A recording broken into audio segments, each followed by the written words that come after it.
bem-vindo ao canal In Company. Eu tenho certeza que você que está acompanhando a gente e é empresário, o que você quer? Sucesso. E esse é o tema desse episódio. Como é que a sua empresa pode ter sucesso? Estou eu aqui e o nosso especialista Arnaldo Lázaro. Arnaldo, é o que todo empresário quer. É sucesso, é dinheiro, é gerar muitos empregos, é ter muitas divisas. Mas o que é que pode, né? O que pode ser feito para se conseguir esse sucesso, essa empresa com longevidade? Olá, Mara. Olá a todos vocês que estão nos assistindo. Mara, é uma conjuntura de fatores, né? Não é fácil ter sucesso empresarial num mundo cada vez mais dinâmico. Não é uma receita. Não é uma receita, mas a gente tem princípios básicos da administração empresarial, né, que você aprende nas cadeiras de graduação, como você ter uma empresa organizada pensando no futuro. Embora hoje em dia as gerações estão muito imediatistas, né? Ele quer o retorno rápido, ganhar dinheiro rápido e ter sucesso. Mas sucesso requer tempo, né? Mas falando de forma objetiva, você tem que ter uma boa gestão administrativa, você tem que ter um bom financista, uma pessoa que entenda de finanças dentro da sua empresa, você tem que ter alguém que entenda de vendas, ou seja, a parte comercial. Hoje você não pode vacilar na parte contábil e fiscal, você tem que estar muito bem assessorado com isso, e o jurídico, né? Tudo hoje envolve regras. Então, se você não conhece as regras, você vai, em algum momento, ter algum tipo de prejuízo. E esse prejuízo, a depender do volume, pode impactar muito forte a sua empresa. Então, se você conseguir ter todas essas frentes bem posicionadas, profissionais bem qualificados, você terá a possibilidade de ter sucesso. Qual é o papel, né, da governança corporativa nesse processo? E essa governança, ela pode ser aplicada também nas pequenas e nas médias empresas? Olha, a governança corporativa ela pode ser aplicada nas pequenas e médias empresas no seu campo conceitual e no seu campo de princípios. Porém, estruturar um programa de governança corporativa demanda investimento. Então, as pequenas e médias muitas vezes não conseguem fazer, né, da forma como se idealiza. Mas ela pode seguir o manual e, aos poucos, incrementando os modelos, os pilares da governança corporativa. Então, nós estamos falando ali de um projeto de compliance, nós estamos falando de um monitoramento de risco. Então, a governança ela vem nesse sentido de ajudar as empresas a se organizar e pensar na longevidade através de projetos, né? Então, a governança corporativa, eu costumo dizer que é como um tabernáculo, onde vai estar ali guarnecido todas as boas estratégias que a empresa tem para ir desempenhando ao longo de um tempo. Isso envolve compliance e monitoramento de risco. Quais são os erros de gestão, pelo menos os principais erros de gestão que as empresas elas precisam evitar para não arruinar aí essas empresas? Olha, Mara, é muito normal e aí passa a ser comum que as pessoas tenham vontade de empreender. Então não tem nenhuma proibição de você sair de casa e dizer, vou montar uma empresa, né? Mas você muitas vezes não tem qualificação para ser empresário. Então a primeira coisa que você se pergunta, você sabe vender? Você sabe vender alguma coisa, um produto, um serviço? Porque se você não soubesse, você vai ter que contratar quem saiba fazer. Então vender é importante. Quando o empresário não sabe vender, é o primeiro erro que ele comete. Se ele não souber a parte fiscal e contábil, não sabe nem como a empresa dele vai gerir essas demandas burocráticas, é um erro grave, né? Se ele não se assessorar de um bom advogado, de um bom contador, ele vai ter problemas sérios com o fisco. Então, o conselho que eu dou é, se assessore, não existe mais espaço para o empresário amador, né? O empresário tem que se profissionalizar e tem que buscar pessoas profissionais para estar ao lado dele. E tudo isso a gente pode resumir no seguinte, monte um conselho de consultores. E aí você está ali criando um pilarzinho da governança. O empresário hoje não pode se dar o luxo de tomar decisões individuais. Ele tem que dialogar com a equipe multidisciplinar de contador, de advogado, de estrategista, do cara do comercial, para poder errar menos. Porque errar ele vai, mas ele tem que errar menos. quais são os maiores desafios do empresário brasileiro, né, Arnaldo? E como superar? Olha, nós temos vários desafios, né? Mas se a gente for elencar aqui alguns, eu acho que o que toca mais hoje a sensibilidade do empresário são os juros altos e a falta de recurso, né? A falta de acesso à captação de recursos para fazer a engrenagem da empresa funcionar. Se engana quem acha que o empresário ele tem que toda hora tirar recurso do seu capital privado para colocar na empresa. Não, ele tem que trabalhar com recursos de terceiros, né? Quando eu digo de terceiros, ou são investidores, ou são bancos, que tem que financiar aquilo ali. Então, hoje no Brasil é muito caro buscar recurso, né? Então, esse é um grande dificultador. Você tem a burocracia de lidar com o poder público, né? Você começa um projeto em cima de uma exigência, no meio do caminho o ente público muda e você estava pronto para começar empreendimentos, talvez no mercado imobiliário, e você se depara com novidade. Aquilo é perda de tempo e alto custo, né? Você tem insegurança jurídica muito forte, contratos estabelecidos que de uma hora para outra o judiciário tem um entendimento diferente, muda o entendimento. Então, veja, para a gente se ater a esses pequenos detalhes, eu acho que o empresário brasileiro é um vitorioso quando ele consegue ter sucesso, como a gente falou nas respostas anteriores aí. Arnaldo, uma dúvida que eu sempre tive e é algo que eu tô vendo ultimamente. A maioria dos empresários, eles estão diversificando os investimentos. Um empresário na área de comunicação, ele está investindo também ali em energias renováveis, ele está investindo em uma indústria de temperos, por exemplo. Então, você nota também isso, que eles não estão, os grandes empresários e até os médios empresários, eles não estão investindo em um só segmento, eles estão diversificando também? Tá, e isso me lembra um ditado popular antigo, né? Não coloque todos os seus ovos na mesma cesta. Uhum. Né? E isso está acontecendo justamente porque os setores estão cada vez mais concorridos. Então o empresário sabe que ele tem que diversificar, né? Você dá exemplo, uma empresa de comunicação, muitas vezes os sócios estão investindo em outras áreas. Uhum. Isso é importante, isso é saudável, isso movimenta a economia. O que tem que ficar muito atento nessas relações contratuais, né? Sempre ter uma boa assessoria para que um negócio não contamine o outro. E aí a gente pode falar em um outro momento da estruturação empresarial como um todo, ou seja, criar aquela estrutura muitas vezes de uma holding de participações, onde o empresário tem várias participações em várias empresas, de forma muito bem pensada, tecnicamente muito bem planejada. Ok, então Arnaldo Lázaro, muito obrigada, nosso especialista, tirando aqui as nossas dúvidas e você aprendeu como eu aprendi hoje. Então faça o seguinte, gostou do vídeo? Então curte e também se inscreve no nosso canal. Olá, e nesse episódio do programa Em Company a gente vai falar sobre gestão de crise. Então seja bem-vindo ao nosso canal, aproveita e curte e também segue a gente também pelas nossas redes sociais, pelo Instagram do nosso canal Em Company. Eu estou aqui ao lado de Arnaldo Lázaro. Arnaldo, gestão de crise é um assunto complicado e algo que nenhum empresário quer ter.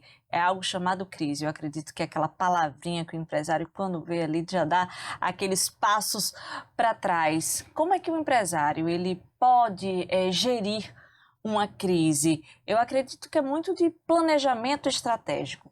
É algo, antes daquela crise acontecer, você tem que ter aquele planejamento e não só com setores na área de economia, mas também na área de comunicação. Então, por isso, essa necessidade de planejamento estratégico, a sua visão é semelhante à minha? Olá, Mara, olá a todos vocês que estão aqui participando do nosso podcast. Mara, você foi pelo caminho correto. Assim, gestão de crise empresarial, ela tem aquele fator surpresa, né? Parece que está tudo bem, de repente acontece um evento, um fato, e o empresário, a empresa se vê envolvido numa situação delicada, né? Na área da comunicação, isso é muito latente, impacta em diversas áreas da empresa, seja financeira, seja reputacional. Então, o que a gente tem que fazer para fazer uma gestão de crise bem feita? Trabalhar de forma antecipada, né? Ter um comitê de gestão de crise já pronto para atuar. Então, a empresa tem que estar sempre monitorada, né? Você não pode ser pego de surpresa, você tem que antever as situações e sabendo qual será a sua reação diante do cenário A, B e C, né? Então, assim, é importante que o empresário ele não negligencie essa parte de gestão de crise, porque em algum momento ele vai precisar falar com a sociedade e levar uma mensagem correta, uma mensagem transparente. Existem elementos, né, para se traçar aí um plano de gestão de crise empresarial. A identificação de riscos, né, como o Arnaldo falou, o plano de contingência, a equipe de gestão de crise, essa equipe já deve estar ali escolhida, a comunicação, treinamento e também simulações e monitoramento e alerta. Então, esses, né, são pontos essenciais do plano de gestão de crise empresarial. Isso. Todos esses elementos que você citou, a gente pode colocar ele num painel de controle, onde um comitê que faz parte de monitorar isso diariamente, né, com a periodicidade interessante, para que ele esteja sempre um passo à frente dessa situação. Você, como jornalista, sabe muito bem que na hora que acontece um fato novo, um evento de crise, você tem que primeiramente saber quem é a pessoa que está autorizada em falar em nome da empresa. É o porta-voz. Porque se ele for alguém da empresa, um funcionário, for pego na calçada por um jornalista e quer um furo de reportagem, que quer uma antecipação de notícia, ele pode dizer coisas que comprometem a empresa. Então, assim, a orientação prévia, ela é fundamental. Isso. É você trabalhar, né, com o seu funcionário, o que ele pode ou não falar sobre a empresa. Então, hoje, com as redes sociais, com os telefones, com o WhatsApp, né? Você tem um amigo que trabalha numa empresa que escutou que aconteceu um acidente grave, né? Um acidente fatal na empresa, ou então um caso de corrupção e algum amigo já quer saber da notícia, já manda ali um WhatsApp. Se o funcionário não tiver treinamento constante para ele não se expor, não falar da empresa e comunicar tudo isso através de canais de denúncia para que o setor de compliance, juntamente com o comitê de crise, possa começar a atuar. Então, a crise ela tem que estar sempre um passo à frente. O gestor de crise, né, tem que estar sempre um passo à frente para proteger a empresa, tanto com a sua reputação, quanto com seus ativos. Você fala de uma empresa que está listada na Bolsa de Valores, por exemplo. Olha, as ações podem cair. Petrobras, por exemplo? Tudo que você fala, você pode gerar uma crise, né? Agora vamos falar de empresas menores, né? Empresas locais, né? A depender da situação, o empresário ele pode perder clientes, ele pode se desgastar com fornecedores. O empresário que é jogado aí na mídia num caso de corrupção. Poxa, se ele não tiver uma marca forte e uma postura de liderança muito bem consolidada, ele vai ter abalos, né? Com seus fornecedores, com seus clientes. Quem é o cliente que quer se aproximar do empresário corrupto? Agora, a gente não está citando aqui casos práticos. E o que eu quero, Arnaldo? Casos práticos, né? Pela sua experiência, né, no ramo empresarial, né? O que você já vivenciou, o que você pode explanar para a gente de um caso onde houve uma gestão de crise que foi de fato cirúrgica? Olha, a gente tem casos emblemáticos que é bom contextualizar. Você tem um caso da Petrobras, né, naquele stand de corrupção, e você tem um caso que é tido nas faculdades e nas rodas de estudo, que é um caso que teve sucesso, que é o caso internacional da Johnson & Johnson, onde aquele comprimido do Tylenol, ele lá em 1982, ele contaminou 7 pessoas nos Estados Unidos e essas pessoas vieram a óbito, né? E imediatamente a empresa foi, através de seu porta-voz, à comunidade, através de sua assessoria de imprensa, de forma transparente e objetiva, assumiu o que aconteceu, e isso lhe custou um investimento de $100 milhões para retirar de circulação todo aquele medicamento, e aí foi trabalhar sua marca, foi trabalhar sua reputação. Mas o prejuízo poderia ter sido bem maior, se não tivesse tido algo chamado transparência, que foi uma palavra trunfo, né, que Arnaldo utilizou. E eu sei aqui que os advogados são super importantes, né, os gestores são super importantes, os contadores, mas os jornalistas, né, os assessores de imprensa, e aí eu puxo para o meu lado, né, aquelas pessoas que trabalham com comunicação, com certeza são os maiores especialistas e que podem orientar os empresários, os advogados, porque eles têm a linguagem técnica. A gente vai saber como é que a gente pode atingir o público. E com certeza... É uma sinergia, né, Mara? Com certeza. De conhecimento. É. O assessor de imprensa, o jornalista, ele sabe até o tom de voz que o cara tem que colocar na entrevista, a forma de se posicionar, até a sua imagem tem que estar bem posicionada para passar o quê? Confiança. Isso. E aí o advogado já disse, olha, você só não fala isso. Porque se você falar isso, você vai estar cometendo uma ilicitude. Então, assim, é delicado, é sutil e é um tema fantástico, né? Você trabalhar a análise de gestão de crise nas empresas. E quais são os passos, né, para recuperação de uma empresa após a crise? Você estava falando aí do Tilenol, da Johnson & Johnson, que teve que fazer um investimento alto, né, para poder de fato recuperar essa imagem. Então é isso, tem que investir. Tem que investir no que hoje o mercado do digital fala muito, né? Fortalecimento da marca. Você sempre tem que estar preocupado em fortalecer sua marca, antes que venha uma crise. Porque se você já tem uma marca forte, né, um reconhecimento social, e na hora que acontece um fato que você não esperava, seja um fato de corrupção, seja um fato de um produto, né, um serviço, ou alguma situação muito crítica, vai ser a sua marca que vai ser o primeiro escudo a você se utilizar. E depois você vai ter que ser transparente, né? Você vai ter que falar a verdade, você vai ter que transmitir confiança para que os seus clientes não deixem de confiar na sua empresa. Então isso passa por um momento de preparação através de um programa de compliance que você pode construir ali um comitê de crise, um comitê que ele está sempre vivo. Não é um comitê para... Agora. Vamos criar agora um comitê, ou então tira da gaveta aí 2, 3 currículos e coloca aqui para falar em nome da empresa. Não, você tem que ter isso de forma ativa, funcionando na sua empresa no dia a dia. Ok, então, Arnaldo, muito obrigada, né, pelas informações, por todos os conceitos dados aí sobre gestão de crise. Lembrando que isso aqui é pouquinho, viu? O Arnaldo ainda tem muito conteúdo que pode passar para você, então acompanhe a gente, acompanhe o nosso programa In Company pelas redes sociais e também no nosso canal do YouTube. Aproveite e se inscreve no nosso canal.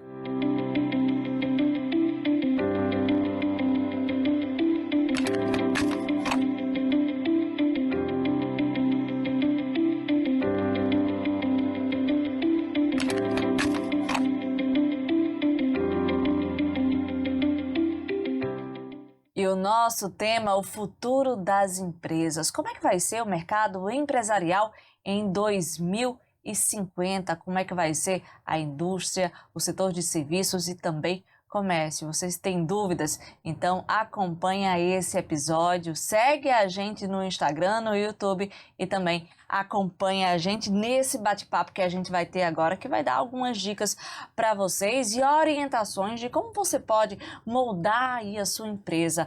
A gente falando, né, em futuro 2050, né, Arnaldo? Como é que vai estar o mercado empresarial?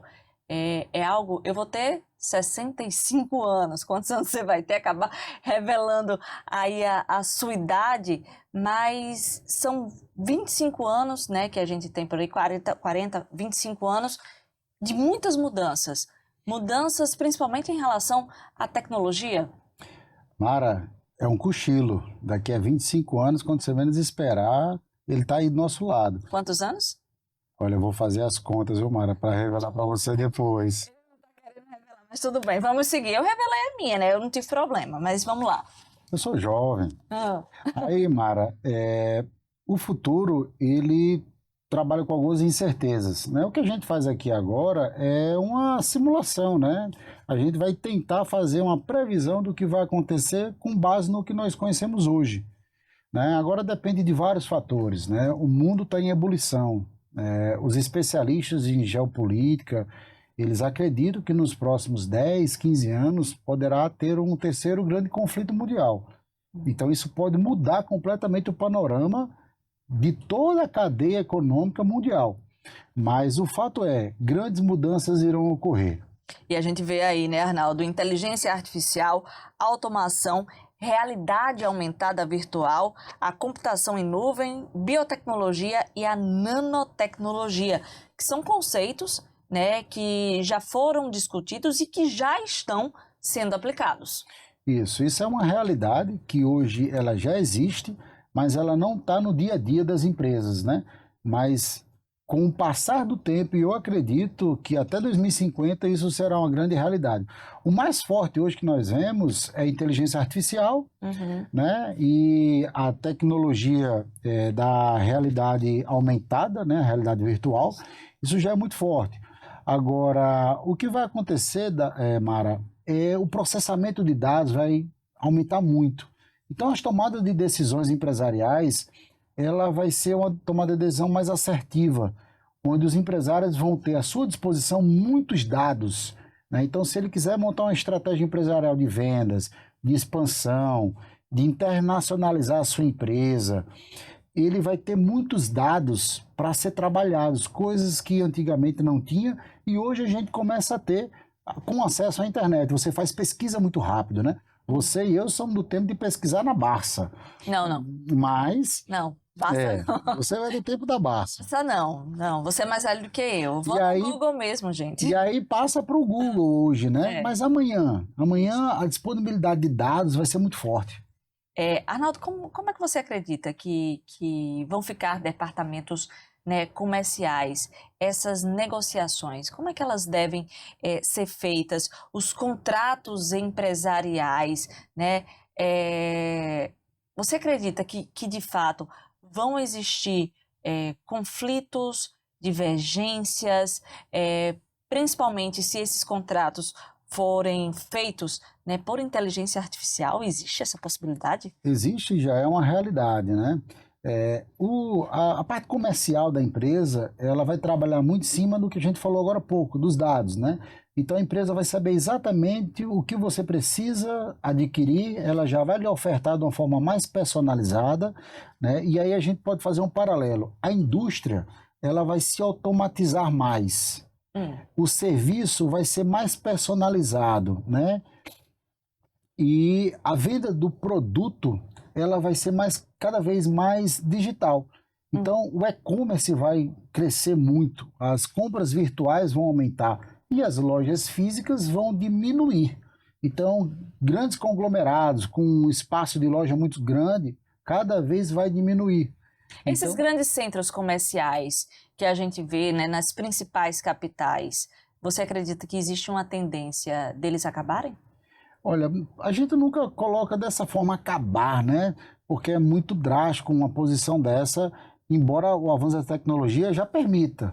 Mas eu acredito que vai Quando você falou em e-commerce, na mesma hora você acaba associando a esses centros e você vê nas grandes cidades muitas portas se fechando e dando lugar a isso, né? A compra do dia a dia, né? A roupa, o relógio, o sapato, você vai ter a experiência em alguma loja para você tocar, para você pegar, para você ver, mas a aquisição será virtual.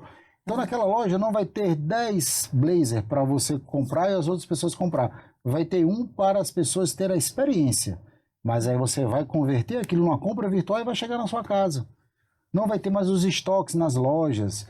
Então, isso vai diminuir o metro quadrado do local da exposição do produto, né? E os serviços serão mais personalizados, né? O serviço que alguém vai prestar para você, ele já vai prestar com uma inteligência artificial embarcada para entender o que é melhor para você, o que é mais personalizado para você. É bacana, mas assusta.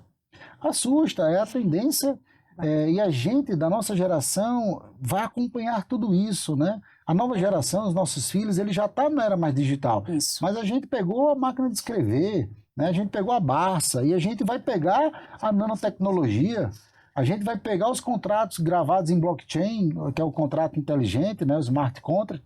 Então, veja, a nossa geração, ela tem que ser uma geração que eu vou chamar aqui de geração camaleão, né? Que tem que se adaptar muito rápido a todas essas mudanças. Agora, 2050 tá aí, viu? Tá pertinho, viu, gente? Agora, uma questão importante é a relação societária, né? Qual será a grande mudança? Olha, eu imagino, Mara, que outros modelos societários irão existir, né? Você tem os modelos tradicionais hoje de você ser sócio de uma empresa limitada, você ser um acionista de uma empresa SA, e você tem a parte dos investidores nas startups e tal. mas eu acredito, não quero antecipar nenhum pensamento, mas assim, eu acredito que irá ter outros modelos de você se associar com alguém para empreender. E eu até arrisco a dizer que irá se flexibilizar muito essa relação internacional. Ou seja, Mara ser sócia de um americano numa empresa que está na Índia. Yes. Entendeu? Então, assim, isso vai encurtar, porque até a questão do idioma, hoje você não precisa aprender a falar inglês para fazer negócio com o americano. As plataformas vão traduzir automaticamente o que você fala em português, o tradutor vai levar em inglês para aquele seu sócio e vocês vão conseguir conversar com o indiano e conseguir conversar com a empresa na China. Então, isso tudo vai estar embarcado aí numa relação societária. Então, vai ser muito interessante. Agora, essa adaptabilidade é o desafio. Pois é, Arnaldo. E o que é que vai desaparecer no universo empresarial em 2050? Daqui para lá, né? Papel, por exemplo, vai Acho que isso aí Nem deveria estar aqui com isso, eu deveria estar com um tablet aqui passando, né? Mas eu sou a geração do papel. Eu gosto de pegar, eu gosto de olhar, assim. Então, é algo que eu tenho que me adaptar. Eu acho que em 2050 vai estar no museu, né? Será, o papel, Arnaldo? Não, museu não. O papel vai acabar, Mara. O papel vai acabar e aí tem até a pegada da sustentabilidade, né? Então, assim, o papel vai acabar, as relações vão se digitalizar, né? Cartões de visita físicos, fax, códigos de barra. Códigos de barra? Porque já tem a outra tecnologia, né? Dos QR Codes, então você... Telefone Telefone fixo quase ninguém tem mais, né? Mapas físicos, cheques, cheque quase ninguém utiliza, né? Livros contábeis em papel, relógio de ponto físico. Isso. As calculadoras estão sumindo das mesas, né? Todo mundo já usa o celular, que já está ali embarcando com várias tecnologias, calendário. Você antigamente recebia o calendário do banco, colocava na sua mesa, não tem mais calendário. Então, o papel vai acabar, tudo que for físico vai acabar, né? E vocês têm os dispositivos que também cairão em desuso, né? USB. As conexões USB, tudo vai ser para o Wi-Fi. DVD. CD, DVD, todos esses dispositivos irão acabar. E isso impacta a indústria, né? Quantas empresas nós conhecíamos na nossa época que não existe mais? Então o desafio é fazer essa brincadeira que nós estamos fazendo de nos antecipar para o futuro, mas com olhar comercial, com olhar empresarial. Como é que o empresário de hoje, um homem de 30 anos, empresário, pensar no futuro de 25 anos à frente, né? Será que vale a pena ele investir na venda de notebook? Será que notebook ainda vai existir como existe hoje? Né?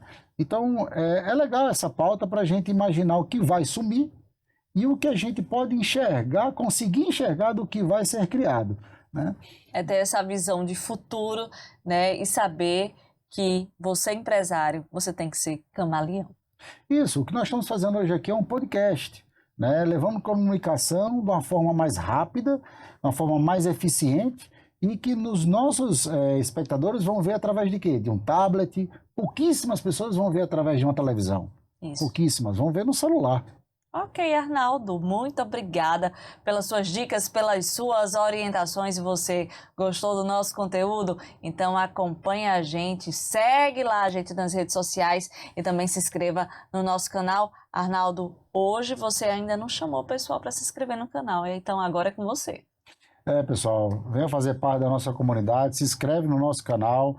Se você acha que está sendo interessante, compartilha com um amigo empresário e deixe os seus comentários. É muito satisfatório para a gente receber o seu feedback, para a gente tentar levar melhor conteúdo e mais assertivo para vocês.